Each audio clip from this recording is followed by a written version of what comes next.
Welcome to the Pearson Center's webinar on the broad theme of COVID and beyond, and today a special conversation with three former premiers. My name is Francesca Iacorto, and I'm a board member of the Pearson Center. I'm also the Senior Director of Public Affairs at the National Airlines Council of Canada. As many of you will know, the Pearson Center is a progressive think tank that was formed 8 years ago this month. Since April of last year, we have been pursuing a project called COVID and Beyond, recognizing that we have a lot of issues to address as we plan for the recovery and rebuilding of Canada that will be slow and long. Fortunately, there's tremendous interest in the subject matter, with some 8,000 Canadians having joined us in webinars over the past 10 months. This is an important time to reimagine Canada and think big. I want to take a moment to thank our sustaining sponsors without whom these sessions would not be possible. One of them is the Canada's Building Trades Unions, and the other is the International Association of Firefighters. So very big thank you to both those organizations. On the format, we will have a discussion with our guests for about 45 minutes, and then around 7:45 p.m. we will take questions from you, the audience. So please send your questions in the question box that you will find on your screen. Now, with respect to our discussion, as we address the big challenges facing Canada, we thought who better than to talk to than three former premiers who have been at the head of the table, forced to make tough decisions and choices. They are all household names. As such, I will keep their introductions very brief, so we maximize the time we hear from them. We have with us today Christy Clark, who was Premier of British Columbia from 2011 to 2017, and served as well as Deputy Premier of the province from 2001 to 2005. She is now a Senior Advisor at Bennett Jones. We also have with us today Bernard Lord, who was Premier of New Brunswick from 1999 to 2006, and is currently CEO of Medavie and sits on boards of several companies and organizations. And last but by no means least, we have with us today Dalton McGuinty, who was Premier of Ontario from 2003 to 2013. He's currently a corporate director and business advisor, and I'm happy to say a frequent advisor to us at the Pearson Center. They will be in conversation with Andrew Cardozo, who's the president of the Pearson Center and a columnist with the Hill Times. So on that note, over to you, Andrew. Thank you, Francesca, and welcome everybody. It's an important day today in the political life of America, as it is for Canada and really the world.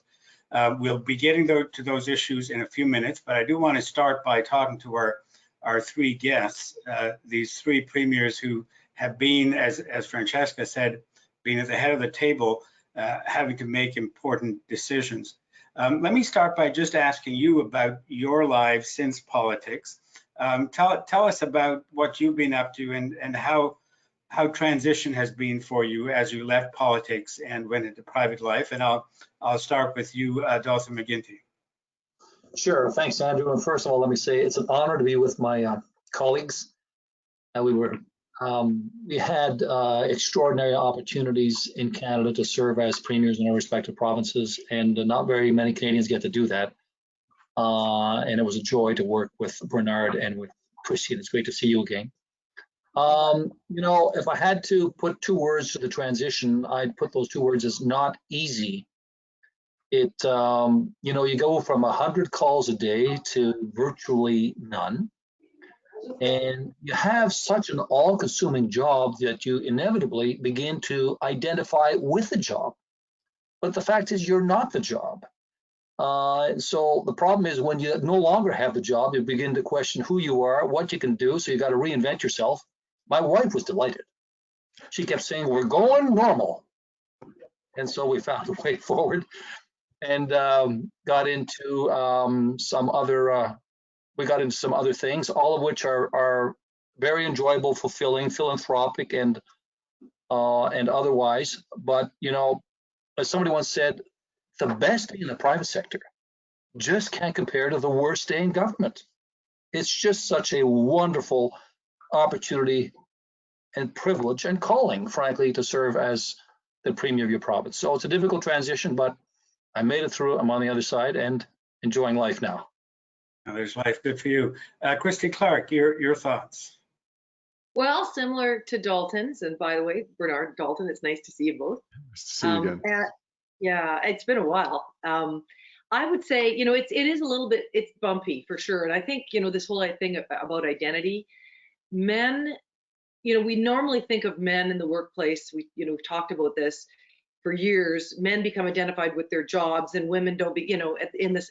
Well, I think that that's not really true anymore. Women get just as identified with our jobs. And then, so I think about my dad. He retired from teaching in a public school. He was devoted to it all of his life. When he retired, he didn't know what to do with himself. So I don't think it's kind of an uncommon problem. But I do think that for politicians, you are not just in the job. You are to people a politician. So my dad in his soul was a teacher, but he was more than a teacher to everybody in the neighborhood. And there's kind of that sense of what you do and who you are, but it's also that sense of what everybody else thinks you are. And when they don't think you're a politician, they all want to know what the heck are you now. And for me, I wasn't married at the time, so I didn't have a husband to say, wow, we're out of here. My son was like, wow, this is so great that you're done. I would say though, it was a peak experience is how I would describe it. It's something that you never get to do again, that only 30 or 40 people before you have ever done in your province. And it's kind of like winning that ultra marathon that you're only going to do once in your life. You're never going to go back to it. You're always going to remember it. It's going to be probably the most fulfilling thing you've ever done. But you do need to figure out what you're going to do next and how you're going to define yourself and refine yourself after that, which isn't easy. But I think three of us are examples of how it's possible. And do you think people recognize the experience you gained as you left politics? Yes, I think it is hard for people to understand exactly what politicians bring. And there's a lot of cynicism about what that job is. And, not everybody wants to be associated with politicians, I think sometimes.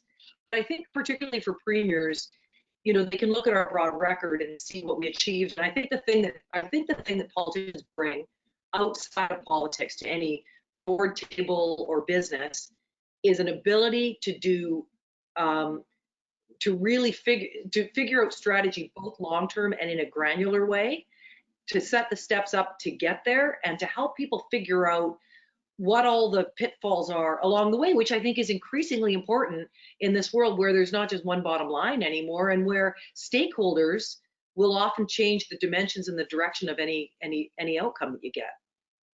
Yeah. Bernard Lord, what are your thoughts about post-political life? Well, it's actually very good. But, like Christy and Dalton, and nice to see you both again. There is a transition that's important, but in my mind, when I was first elected, I was so young. I was elected premier, I was 33. I knew it wasn't going to last forever. So when I started, I knew, okay, let's do this the best way that I can with the team that we had and the impacts it had with the family, but eventually it would be over. And when it was over, I'm not saying it was easy, but I'd been thinking about that we have to, I have to do something else. And, I remember one day after I was out of office, and Diane and I, and my wife Diane was also thrilled that she'd have more time with me and I'd have more time with her and our children. And we took a weekend together, and we were at a hotel, and we were just there talking by the elevator and talking and talking. Next thing you know, she looks at me, she says, Bernard, if you don't press the button, the elevator won't come. And there's nobody around to do the small things that you get used, somebody's doing for you. And that's a real transition. And what I learned there is Diane wasn't going to do it for me.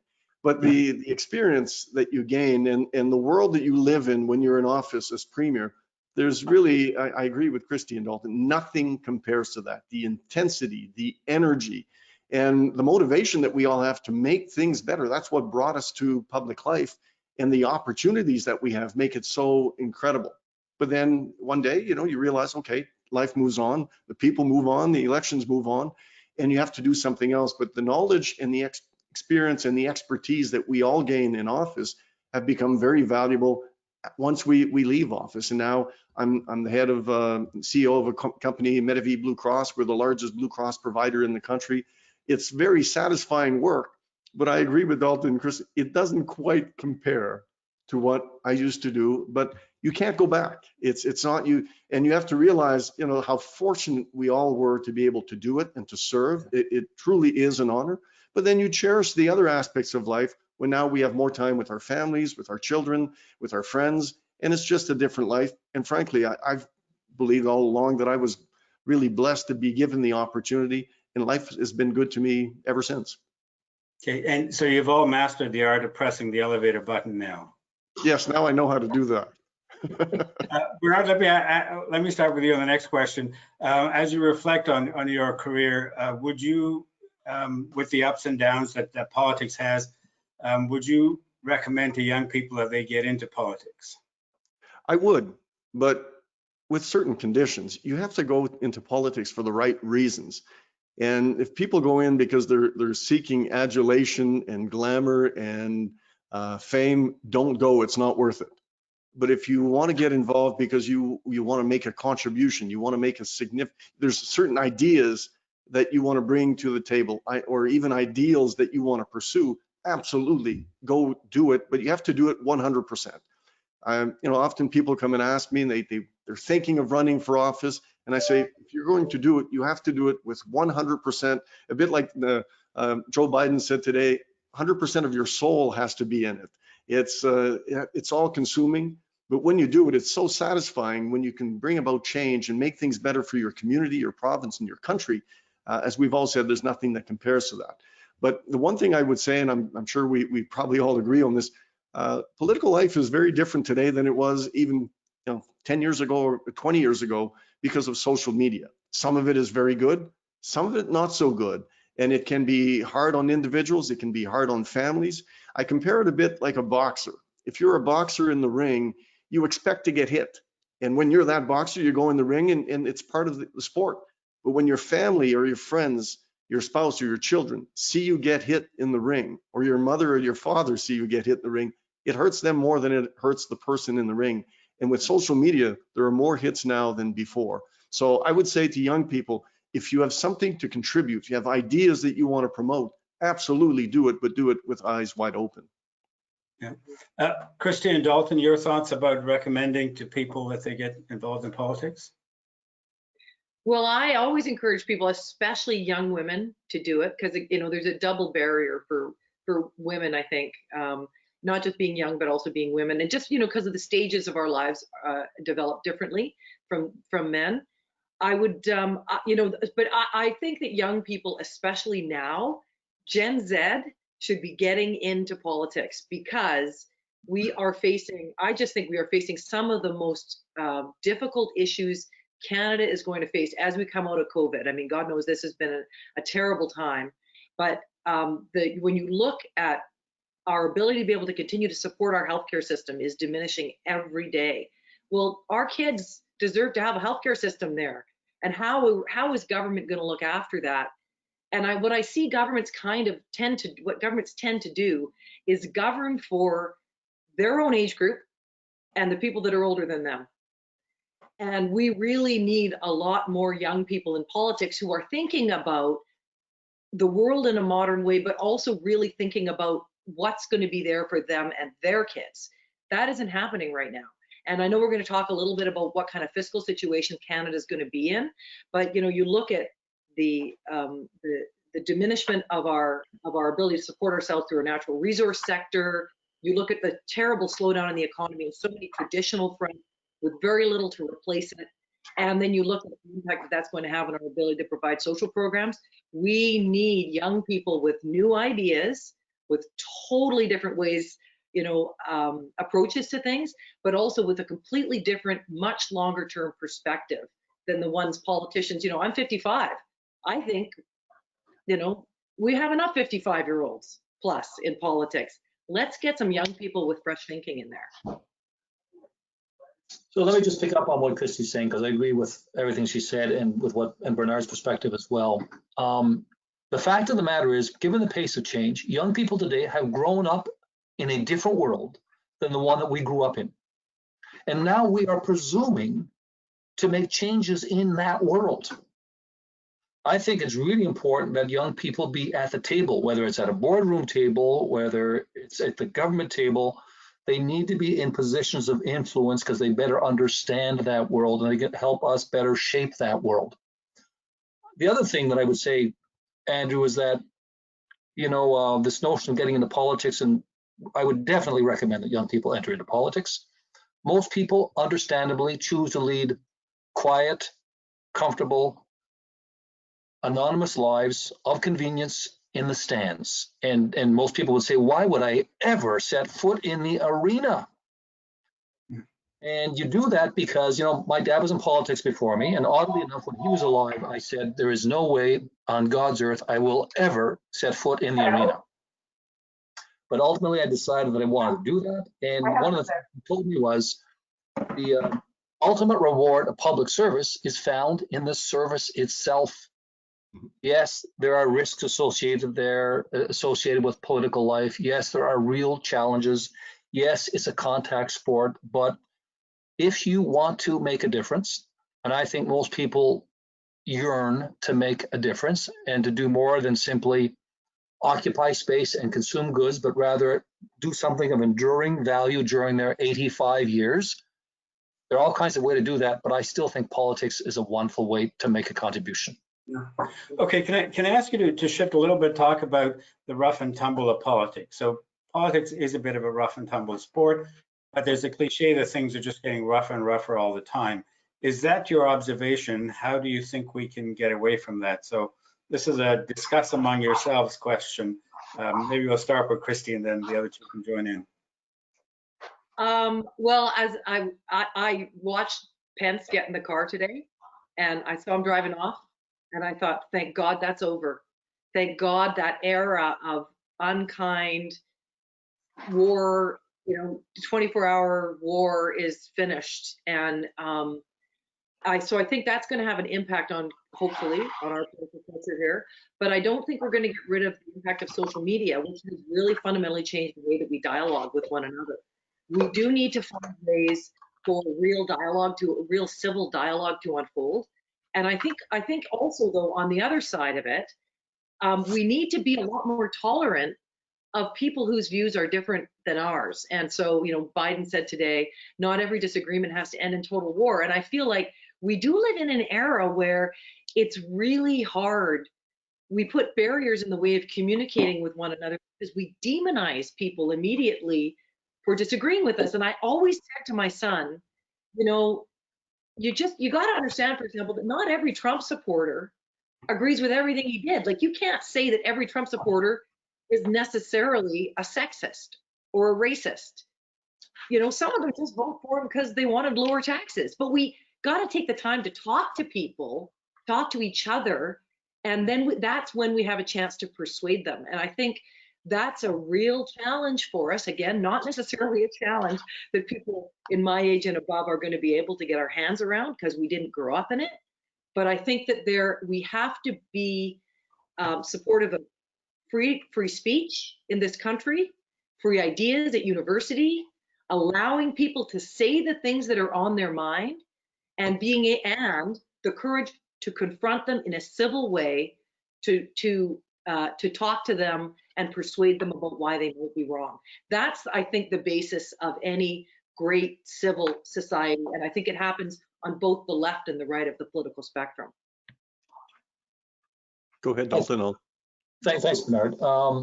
I think that in truth, politics has always been rough.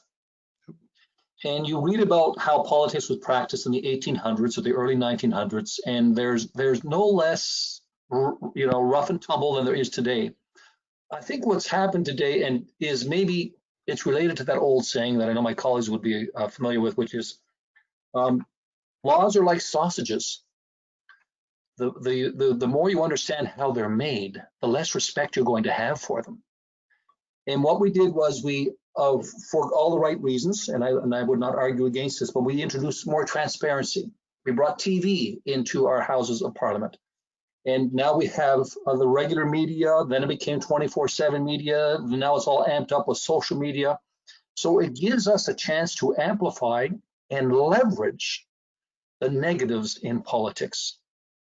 And it gives us an opportunity now to retreat, of course, into our own realities, our own kind of ghetto chambers of facts, which may not be based on actual facts. So I think it's, I think around the world today, people of goodwill, in witnessing the events that unfolded in DC,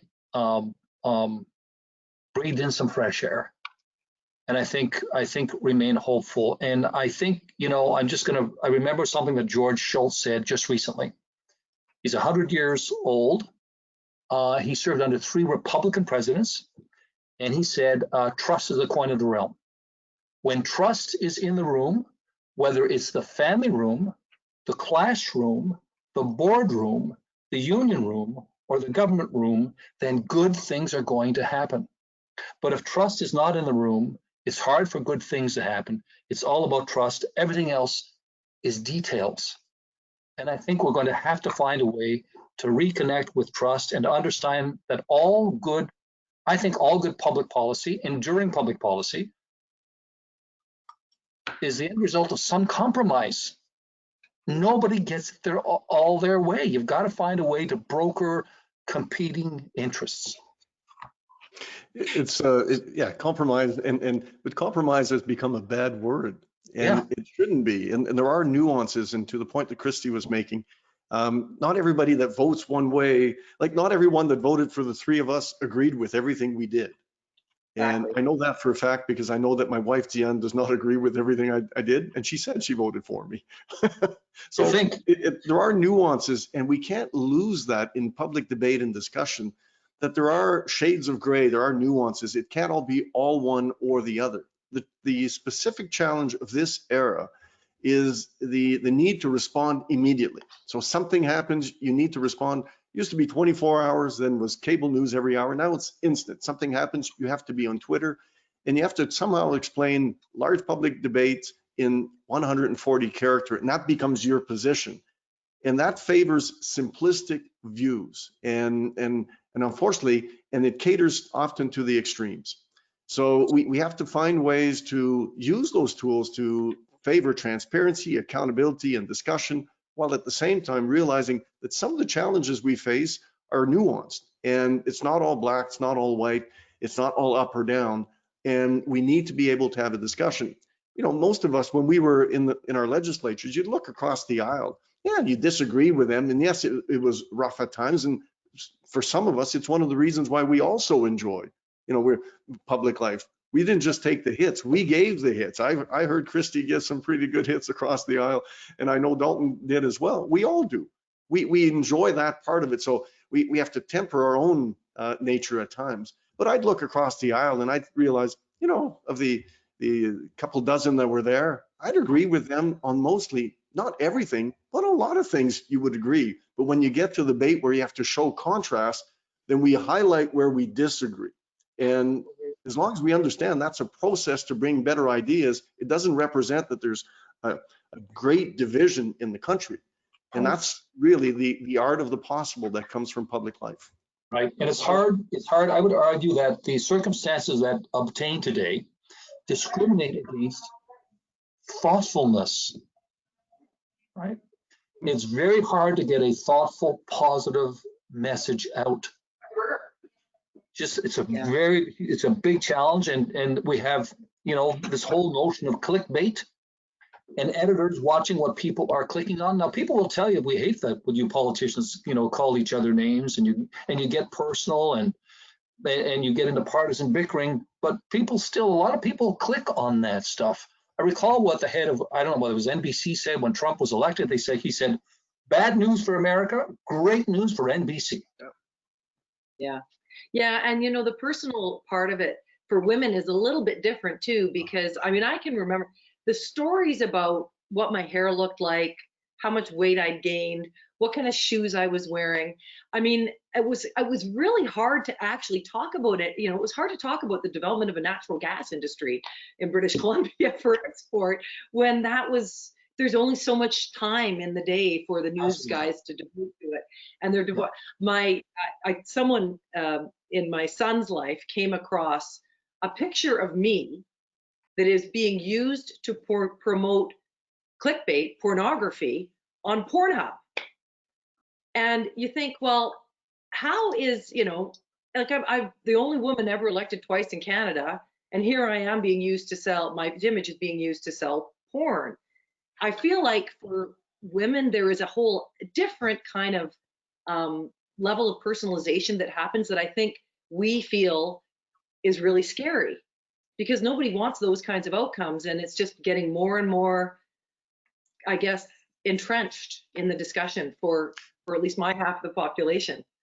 I completely agree with what you're saying, Christy, and we have to be aware of that. And all of us have to make the environment more attractive and safer for everyone, but especially women. It's the level of nastiness that is you see against women in politics as across the level that you wouldn't see before this generation. Yeah, people may have said those things in a bar. They may have said those things among themselves at home, but now they do it online and everybody sees it. And then there are mobs online that attack individuals, and they'll attack, and we've seen it in Canada, we've seen it in the US, we see it in Europe. And that mob can be, and it doesn't have to be a large mob, as long as it's persistent. It can be very hard on individuals, can be very hard on women and men, but women more so. And it impacts their families as well. And that's real. That is real. That is a real consequence of the new media and that has exploded in the last 10, 15 years. Yeah. And it's fair to say that male politicians get attacked for their policy positions, but women politicians, not so much the policy positions, but get attacked in very vitriolic, sexist and misogynist ways that men don't have to face at all. And I think, you know what, it's incumbent on male politicians in particular to recognize that, to identify that publicly, and to say that's not on. Right? Mm-hmm. We've got to make politics is challenging enough, right, without imposing a special burden on women. And I can say, Andrew, that when I first got elected, we were 13 male premiers. By the time I left, Premier of BC was a woman, Alberta was a woman, Quebec was a woman, Newfoundland was a woman, Nunavut was a woman. And I had an opportunity to debate in that new environment. And it was, first of all, I will say that women have elbows that are just as sharp as the men if you go into the corners with them. But we were more productive. We were more determined to come up with a positive outcome. I grew up in a family of 10 kids, and my dad used to say, nobody here is as smart as all of us. Nobody here is as strong as all of us. So if we're going to effectively assert ourselves in a highly competitive global economy, we need everybody, and we need everybody represented. Okay, I'd like to carry this on a bit more with a few other questions I want to get to. So I'll ask you to be a bit briefer as we do that. But just on this issue of politics, we've seen some pretty polarized politics taking place in the U.S. We can debate long and hard about Donald Trump. Was he just a reflection of what was there already? But my question is more, do you see us and Canada getting more polarized? Do you see some of that polarization seeping over the border? Bernard, I'll ask you to start. Well, there is polarization, but there was before. It just may be more in the open now, and these we don't always share the same reality. And if you really want to see I find it fascinating every day. I'll go and I'll read what's on CNN and read what's on Fox News on the same event, and it's two different worlds. And if people only chime in on one or the other, then it amplifies their view of the world. Do we have some of that in Canada? Yes, we do. Not to the extent that they had it in the US. And let's not kid ourselves. Not because there's a change at the top today that all of that has disappeared. It will manifest itself in a different way. But I don't think we have the same level here in Canada. But we shouldn't shouldn't sit on our laurels and expect, oh well, we're better than everybody else. It won't happen here. It can happen here. It can happen from the right. It can happen from the left. As I like to say, it can happen from up or down. Politics is no longer just one spectrum of left to right. There's so many other issues and division. But as we were saying before, we have to differentiate between what is a different point of view and what is polarization. And it's okay that we're not all the same way. Democracy is not meant to be that we all agree. You know, the worst countries in the world is where the leaders get 97% support and the other 3 forgot to put the ballot in the box. So it's okay that there's different points of view. It's great that we have elections and there's conflict of ideas and approaches. That's healthy. But that could lead to polarization. It doesn't mean it's polarization. Okay. Do you mind the other two, if I move ahead to the next question, and you can come back to this if you feel. Canada-U.S. relations. So there's a new government a new administration in the U.S. starting today. Are things going to look better, or are they going to be tougher? And certainly on the XL gas line, a pipeline, I think we've got a bit of a problem there. Christy Clark, what are your thoughts about Canada-U.S. going forward from today? Yeah, you know, this is one of those cases of when the new government comes in, we're always so hopeful. We do this in our own case as well. But there's a whole bunch of things that you conveniently didn't think about because you were so anxious to get rid of the other guys. So I think that Biden's position on Keystone XL was predictable. It's wrong. It's totally irrational. It makes no sense for America, and certainly not for Canadians. But you know, he's trying to please a constituency within his party, and it costs him nothing to do so. I think that's going to be a real hit for Canada. And again, I'm always thinking about our healthcare system. How do we make sure it's there for our kids? Well, canceling projects like that, in that kind of incremental, step-by-step diminishment of our natural resource industry is I think, an irrevocable impact on Canada's ability to provide for each other. And I think that the Buy America stuff is something he's been very firm on. I mean, no less firm than Trump. Who knows, he might actually be more effective than Trump on it. And I think we should worry about that. I think that there'll be there's some great things. We as Canadians depend on a stable, free trading world order. And the Paris Climate Accord being getting back on the table with America is great. I think getting back supporting NATO and those trade alliances with our traditional allies around the world would be great for Canada as well. So I think there's some upside and there's some downside. I also think that, weirdly enough, when Joe Biden raises taxes in the United States, suddenly this high tax jurisdiction is going to become more competitive, not because we tried for it. So I think there's some ups and there's some downs. I don't think it's going to be easy. And I don't think Biden's going to be great for Canada any more than Obama was great for Canada. I just think that they're going to be better. They're going to be moral leaders in so many ways. I think they're going to do a much better job on the international stuff and on the trade stuff. So there's some good stuff for us there. Not all of it is great, though. Yeah, Dalton, your thoughts? Well, they've got their own interests, right? And I think we need to start by recognizing that. The good news is what's been restored south of the border is sanity, stability, predictability, and civility. All right. That doesn't mean we're going to get everything we want. And I agree entirely with Christy. I think that Biden's decision not to proceed with the Keystone pipeline, that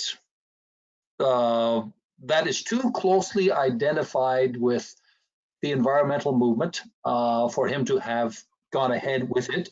So I don't think he had much choice there.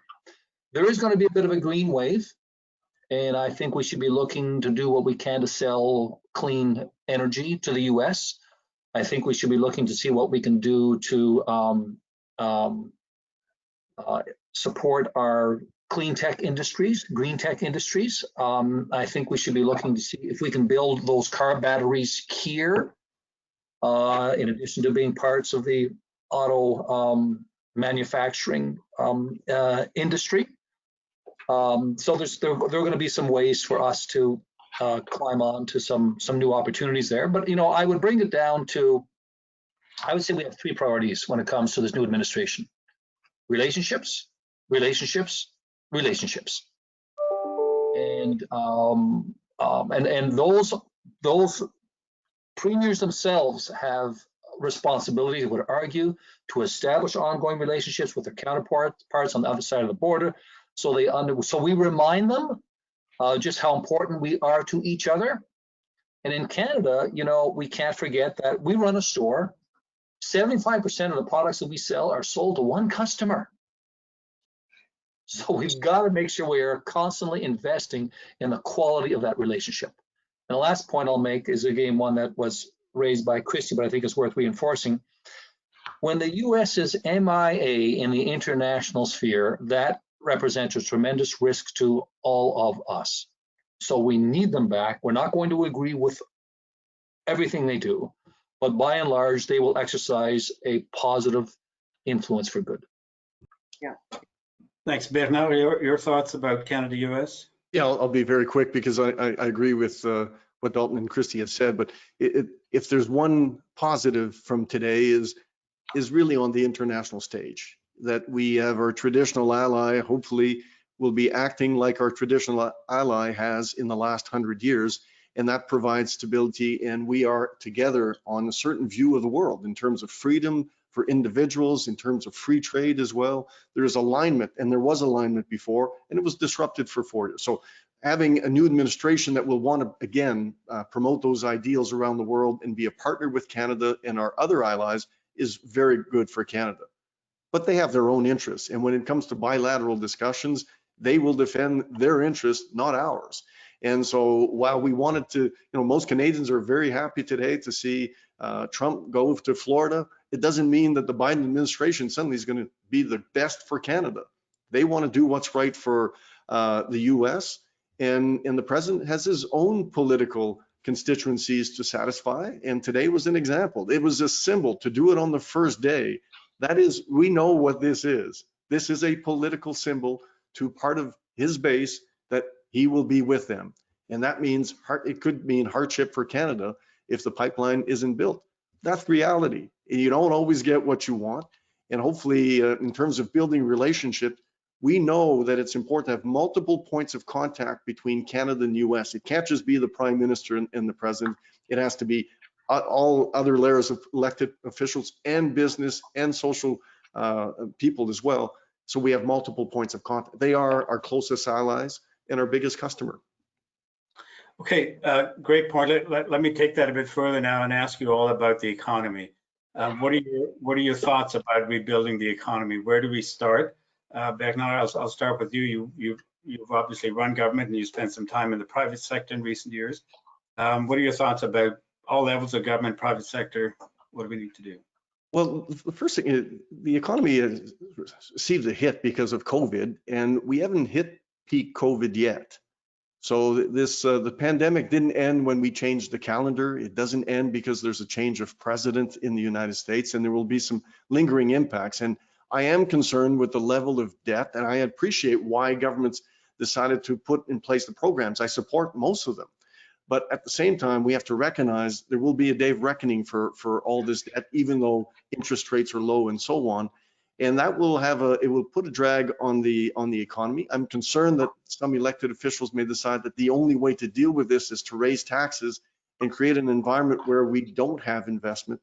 I agree with what Christy has been saying at least 3 times tonight. We have to make sure that we can pay for the social programs that we need. We know that we have a tsunami of aging population that will require more care. And we saw how fragile part of our healthcare system is in this pandemic.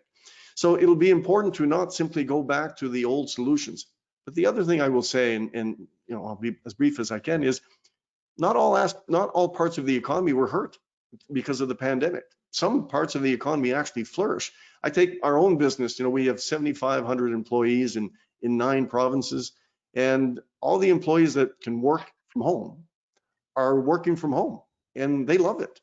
And there's been, in certain ways, a boost of productivity. So there's transformation that's happening in business, and there's new technologies that are being used. So there are some good, I won't say the pandemic is bad, but there can be some impacts that we learn from this, that we can do things differently.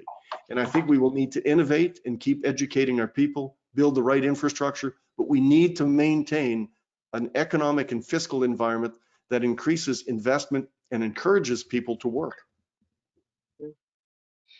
Christy, do you want to go next? Well, I mean, I agree with what Bernard has said. I think there's just a couple of specific things I would add to it. In terms of COVID now, I think that they have got to figure out how to get Canadians vaccinated sooner. I mean, that, you know, this has been a real mess, unexpectedly so, because they had so much time to, governments across the country had so much time to plan for it. So I think vaccinations, they got to work harder to figure that out. It may be too late for that. I think they need to introduce a vaccination passport, and I know the Prime Minister has refused to do that, but I think there's no better way to encourage people to get vaccinated than having the privilege of being able to go into work unhindered or walk into a restaurant. It'll also allow us to start the economy opening up again safely, and it'll encourage healthcare workers as well in long-term care to get the vaccination done. And third, I think they have to address the issues at the border. I think this idea that we're going to just be, you know, that nobody can ever travel at all, and heaven forbid you go from Ottawa to visit your ailing grandfather in Saskatchewan, for heaven's sake. I just think they've got to find a way to make it possible for people to do that safely, and I think that partly is through testing and of course vaccinations if that happens. So that's all about getting the economy open now, but then I think in the longer term, the medium term, spend money on real infrastructure that can get going now. And I do wonder about this green focus. I mean, I think it's terrific to move to a green economy. I'm not sure that this is the moment to try and start figuring all that out, because we need that economic stimulus really quickly, putting high wage workers to work. And then we do need to be thinking about what's the long-term plan, as Bernard said, because, you know, if we aren't a big economy, and the credit downgrade could be a disaster for Canada and for the provinces, especially given that we are facing all these other challenges, like, for example, addressing and repairing some of the faults that have been exposed in our healthcare system. I really am feeling it today, I have to say, a little bleak about the future, our economic future. But I think there are things that we can do. And I would say the last thing is, it isn't evident to me at all that any governments across the country have the brain space, the thought space to be able to think about what's going on, what they're going to do next, because everybody is spending all their time thinking about how we're going to deal with the pandemic. And I really feel like somebody's got to figure out a way to carve out some space to think about, okay, what about a year from now? What about 5 years from now? What about 10 years from now? Dalton, I think, Bernard, you want to come back on that? Sure. Go ahead, Dalton. Yeah, just to pick up on Christy's last point, I think it's really important that we find a way as a country to walk and chew gum at the same time. We find a way to confront this pandemic unequivocally and effectively, while at the same time giving some serious thought and putting into place a plan that helps us build a strong economy going forward. I think I'm a little bit more sympathetic than my colleagues here with respect to the investments that have been made by governments of all stripes. I think they're doing what they pretty well have to do. I think we're still in a fairly good place, debt to GDP wise, compared to other places around the world. But I would, in terms of priorities, I think I would give some serious thought to going green. But by that I mean, while we are consumed by this particular crisis, there's another one that unfolds, perhaps a little bit more slowly. But I remind people that the 6 hottest years have been 2015, 2016, 2017, 2018, 2019, and 2020. And also there are tremendous opportunities. One of the companies I'm with is a renewable energy company. We're in Chile, we're in the US, and we are in France. And we're generating wealth and clean electricity. I would also say we've got to go digital in this country to ensure that we are, in fact, part of that revolution. That includes our schools and our homes and every single business throughout the country. We've got to avail ourselves of the opportunities to be found there. And the other aspect I would look at is we need to go resilient. We need to, however we might choose to define that, what are we going to do when the next pandemic unfolds? What capacity should we have on the ground here in Canada to respond to those kinds of things? I think our kids should be able to go to school whether it's a pandemic or a severe weather event or even just a snow day, they should do that without missing a beat by being online, right? And the experience that kids are enjoying today is not where we need to be, right? They just want healthcare, right? We should all be able to see our family doctors now online, right? I mean, we just to me, those are three priorities that I would want a government to give some serious thought to. Great. Yeah, Andrew, just before, I know you want to move on to another question, but I just want to add, there are a lot of things that were done, a lot of spending that was made by governments in the last year. A lot of it was good. And Canadians overall are reasonable. The concern is if we feel that this level of debt is somehow acceptable and that there's a significant difference between one-time spending to help people in a pandemic and creating ongoing spending programs that we cannot afford unless we have the economic capacity. And that's the concern I have. I agree with you, Dalton, that currently the debt to GDP is not the worst that it's been in our country, but one more year like this, and it will be. And I am concerned by the thought that a lot of people are saying, well, this time it's different. Interest rates are low. This time it's different. And how many times in the past have we heard people say, yeah, that time is different? And then reality comes back in and the laws of economics apply as they used to, and they will again. So we have to make sure we find the right balance. On the issue of testing, Christy, I think you're 100%. Governments need to do a better job with this pandemic in terms of allowing people to test. We have a situation now, we think it's completely normal that Canadians cannot travel within their own country. And if it's a real emergency as it was, absolutely. Is it still now? Yes, for a while. But we can't accept this as somehow this is the new normal, that governments can decide that we cannot travel within our own country. Yes, in the pandemic for a period of time, but when we know that there are ways to mitigate that with better testing and accessible and affordable testing, and we don't have those mechanisms in place, that's where I think we need to move a little bit faster. I watch the NFL from time to time. Every single player of the NFL was tested every day since August. I'm not saying every Canadian needs to be testing, but the mechanisms to make it easier to continue to do certain things exist. And so if we want to be able to allow our people to travel, it exists. So let me ask you, you've all been premiers and been involved in interprovincial and federal provincial relations. My sense is, or at least a lot of people feel, that there should be more coordination, that maybe the Fed should be getting involved and dictating terms a bit more to the premiers. And some of what you're suggesting is kind of suggesting that there isn't enough happening. Do you think the federal government should be taking a stronger stand, or do you think there can be better cooperation between the provincial premiers? And maybe I'll start with you, Christy Clark. Well, think about this. The federal government put out their RFP to seek proposals for how to move the vaccine across the country 2 weeks before Christmas. I mean, that really undermined, when we knew that we were getting the vaccine that needed to be moved at -70 degrees, we knew that in July. It doesn't give me tons of confidence that the federal government is going to be able to do this better than other levels of government. But having said that, I mean, as Dalton said, this is, all different stripes across the country haven't done a great job with it either.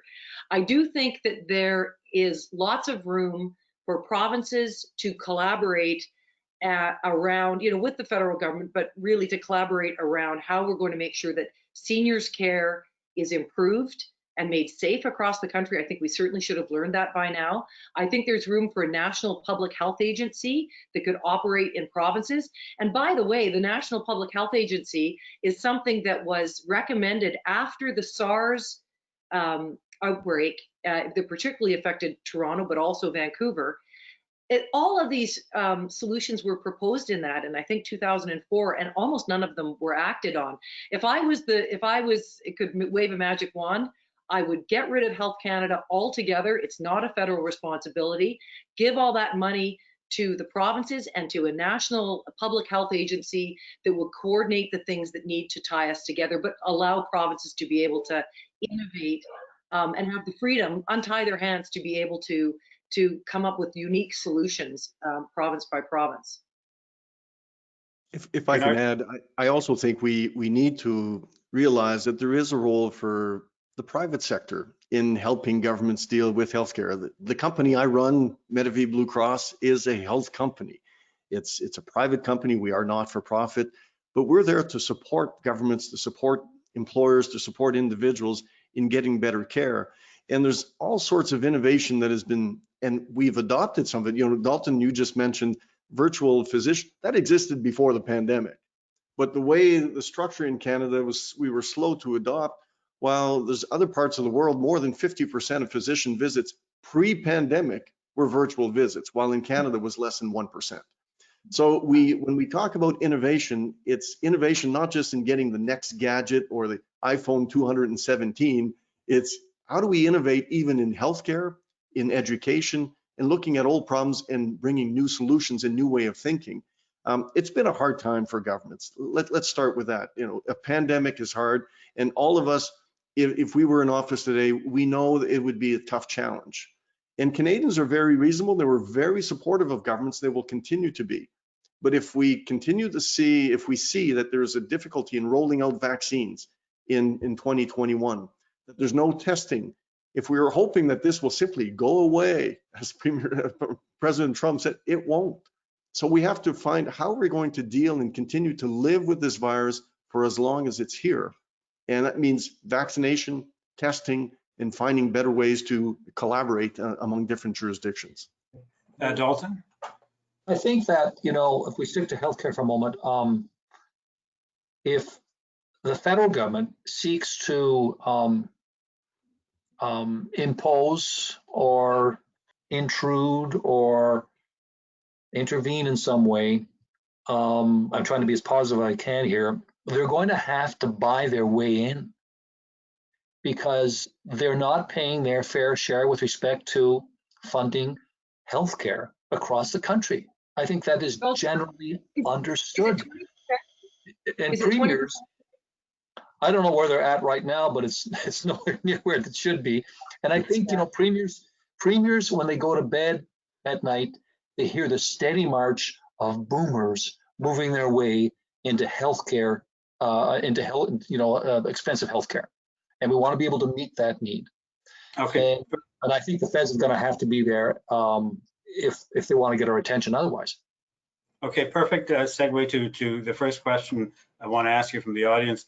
Should long-term care be added to the Canada Health Act? And I'll start with you, Dalton. I think that, again, I think there's no doubt about it. I think, objectively speaking, there's a sense that we have failed to provide the necessary protections to our parents and grandparents who find themselves in long-term care centers. I think it's going to be very difficult for the Prime Minister to impose standards.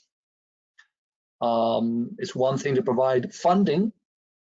That's another thing to impose standards. So I think that, to me, to come back to what I said, you know, you bring the premiers together, and the first issue number one is how we're going to address healthcare funding. And then we can talk about long-term care. Okay, Christy Clark and then Bernard. Andrew, my short answer is no.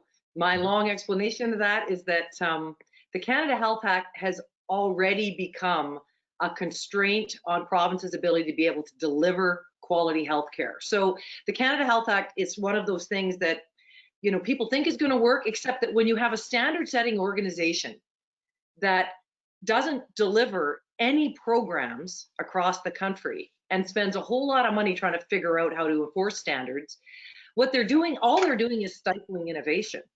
And they're trying, you know, really they've really done a big job on keeping the private sector out of the system, which has meant that we're rationing healthcare more. And I don't think we need to add any more elements to the Canada Health Act. In fact, I think that we should be thinking about opening up the act to allow for more innovation, less directives from the federal government. But Dalton is right. They are down to, in some provinces, I think they're down to paying 18 cents on the dollar. So I guess if they want to go up to 50%, which is what they promised Canadians they would be doing, well, then maybe they could get a little more say about what gets delivered. But the fact is, if you just start adding things, requirements for provinces to pay for more things through the Canada Health Act, all you're going to find is that funding for one thing goes up and funding for something else, knee operations, childhood, orthopods, who knows, is all going to go down because it's a fixed amount of money. And one of the reasons I think that seniors care hasn't been properly looked after over the years is that the federal government has traditionally been focused on waiting lists. So there's been a lot of money that's gone into urgent and immediate care for people's knees and hips and some of those other ambulatory ICT. Yeah. ICT, absolutely, and different provinces, different things. But so what happens? Okay, well, the feds say you have to spend money on this. They'll only give you money for this. Then you take money out of this. And that's why the Canada Health Act doesn't work. Yeah, okay. Bernard, briefly. I'll be very quick. I don't think it's the solution. I really don't, that the federal government legislating at the federal level will fix this problem, which is a provincial responsibility. The original bargain of Medicare, which was 50-50, doesn't exist, never really existed except for the first few years. It's been closer to an 80-20 split in terms of funding. We all have to realize that if we want to provide, and I believe most Canadians realize with this pandemic, that we all need to do a better job in providing better care for seniors. There are ways to do that in their homes. The company I'm in healthcare now. I'm CEO of the company is healthcare, and we do provide care directly in the home of people. And the goal is to avoid having them going to live in long-term care homes or going to the hospital. And they love it. That's what seniors want. They want that care where they are, and families like it. The other thing is we have to accept that we can't look at old solutions and just try to take the old solution and apply it to more and more things. And I will come back to a central point that we've all said tonight. If we want to fund more healthcare, we'll need a stronger economy. We need to maintain that balance. And the tip of what we're seeing right now in long-term care is only the start. The population of people over 65 in Canada will increase by over 50% in the next 10 years. Okay, next question. What are your recommendations about what governments can do with regards to reconciliation? Maybe I'll start with you, Christy Clark. Well, the first thing is, I would say, recognize that that you can't have reconciliation with First Nations and Indigenous people in Canada if we don't allow them to create wealth. And what we have done, I mean, the result of colonialism, there's a whole lot of terrible things that have happened, including residential schools and many, many other injustices. But ultimately, what we are living with today is still a system where First Nations are cut out of the economic mainstream. And governments take efforts at every level to say, no, we're going to let you have the right to live on this land, but we're not going to let you benefit from it economically. And my view is, if we want to have reconciliation, we need to find ways to partner with First Nations in economic growth, ensure that First Nations get the benefits of that economic growth, and let them be free to chart their own futures. My God, waiting for bureaucrats in Ottawa to decide what's good for First Nations has not worked for them. And if we want to stem the tide of suicides and incarceration and child apprehension and addiction in First Nations communities, they need to be economically self-sustaining, and they need to be able to decide what their own future is going to look like, because they don't have to look for governments to handouts anymore. And that means government has to get to treaty tables. Provincial governments have to decide that we are going to share government revenue with First Nations. And that means governments are going to have to give up some money. Well, guess what? The money still finds its way into the economy. It still gets spent, and those First Nations can find their future forward. So it's a very complicated issue. It's not just as simple as the economy, but I would say, before, apologies are fantastic and useful. Commissions are fantastic and useful, but if that's all that's there, it's empty, because we have to find a way to make sure that First Nations have something, not just to address the injustice of the past. We have to address the economic injustice today. Okay, we're running out of time, so just a quick thought from Bernard and Dalton. I'll be very quick. I remember one of the meetings we had, first premier's meeting, and we met with representatives from First Nations from across Canada, the 5 large groups.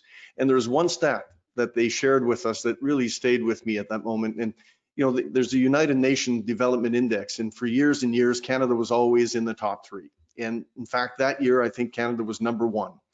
And if you look at the same index and how it applied to First Nation Canadians, they were number 63 in the world.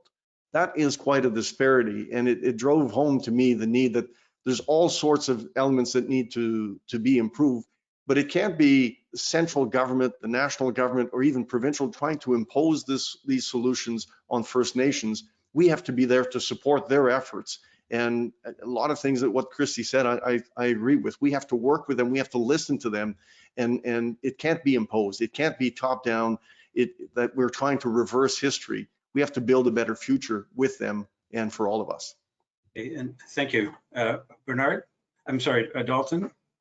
Yeah, just one other point that I would add. I'm a big fan of education, and I don't know if there's a single faculty of education anywhere in this country that is entirely devoted to developing culturally sensitive Indigenous curriculum, content, teaching methodologies.